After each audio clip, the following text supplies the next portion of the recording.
रामराम मित्रांनो, मी अमोल कोळेकर पाटील. पुण्यामध्ये एक कॅम्प जागा आहे आणि या कॅम्पमध्ये सगळ्यांच्या आवडीचा एक पदार्थ मिळतं, तो म्हणजे पुण्याचा बर्गर. आता मी पुण्याचा बर्गर तुम्हाला यासाठी सांगतोय कारण भारताने कधी बर्गर हा ट्राय केला नव्हता.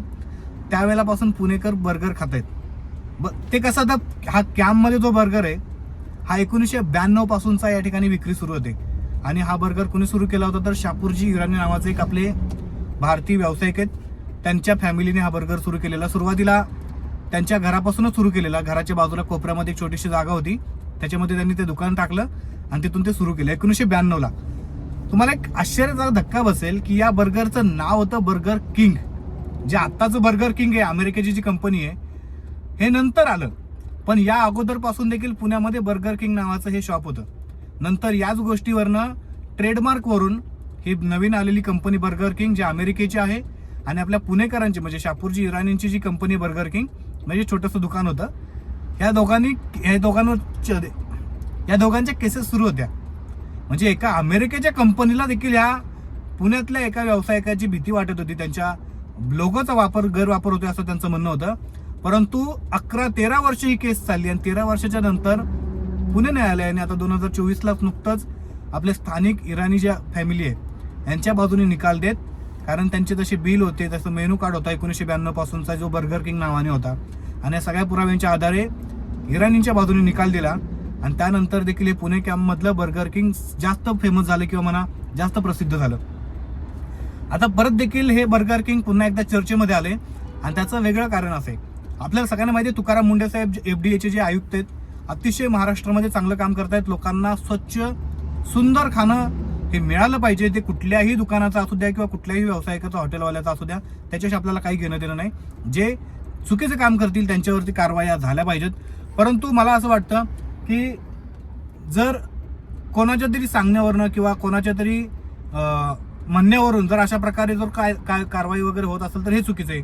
परंतु जर या इराणी फॅमिलीकडून जर काही चुकीचं त्या ठिकाणी स्वच्छतेमध्ये काही अपुऱ्या गोष्टी पडत असतील किंवा जे FDAचे आपल्या ज्या फसाईचे जे मानक आहेत, जे त्यांना घालून दिलेल्या अटी आहेत, या अटींचं जर पालन होणार नसेल तर मग मात्र अशा प्रकारच्या कारवाया या गृहीत चांगल्या आहेत झाल्या पाहिजेत, जेणेकरून पुणेकर असतील किंवा पूर्ण महाराष्ट्रातल्या लोकांना एक उत्तम स्वच्छ खाणं मिळेल.